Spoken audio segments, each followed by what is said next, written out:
Editors note this is the first in a series of articles reporting on the American Studies Association's annual meeting, an academic conference held November 912 in Chicago. The popular Not My President campaign allows liberals to excuse themselves of any responsibility for their role in the election of Donald Trump, a Grand Valley State University professor suggested at a recent academic conference. Jae Basiliere, assistant professor of women, gender and sexuality studies, said the campaign lets liberals blame others, mostly notably rural America, without looking inward. While Basiliere emphasized that she believes ism and racism played a huge role in electing Trump, she said liberals as a whole have seemed to have brushed aside rural America and not taken seriously the need to hone their talking points and engage in constructive dialogue. To make a world where Trump is really not our president, we need to train our students to make nuanced arguments, teach them to communicate productively and civilly with people who hold competing ideologies, and encourage them to work toward a world where racism, ism and xenophobia do not hold enough power to manipulate a presidential election, Basiliere said.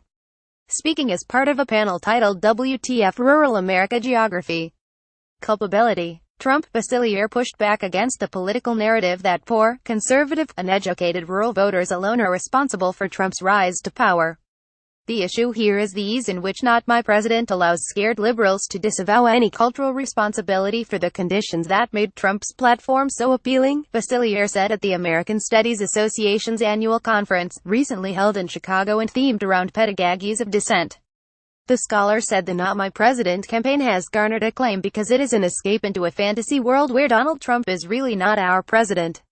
I don't like it, Basiliere said. I can work to resist it every day, but Donald Trump is absolutely my president. As a white liberal, excessively educated voter, to say anything but is to disavow my role in creating a world in which a platform based on exclusion had such broad appeal, added the professor, speaking in a venue coincidentally located near Chicago's Trump Tower.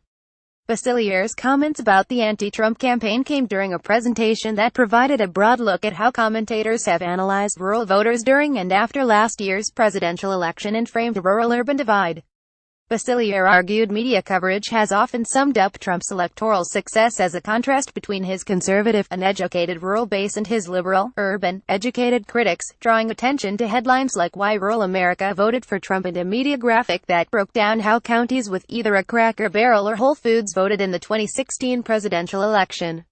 But Basiliere asserted the rural vote alone cannot determine the outcome of a presidential election. She said media coverage that depicts this contrast risks stereotyping rural Americans as backward and uneducated and serves to absolve urban liberal voters of any responsibility for Trump's presidency. Rural America is not the problem here. The problem is an environment that makes racism, xenophobia and ism palatable to more than 50% of white voters. This is really why I find Not My President so objectionable, the professor said. Basiliere continued to disavow responsibility for Donald Trump's presidency is to disavow the reality that racism and ism remain so deeply embedded in our cultural imagination that they swing presidential elections. In the classroom, Basiliere warned against writing off conservative students because of their political beliefs. She said if such students sense hostility from their professors, they won't meet the instructors halfway. Basiliere also said professors should allow space for students frustrated and scared by the current political moment.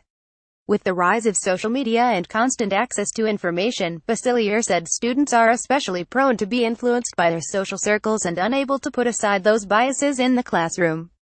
She said if professors really want to get rid of Trump, they must help students get to a point where they interact with the other side without simply ostracizing them. More Johns Hopkins professor, Trump won election by invoking the history of white supremacy image of an element Shutterstock like the college fix on Facebook. Follow us on Twitter.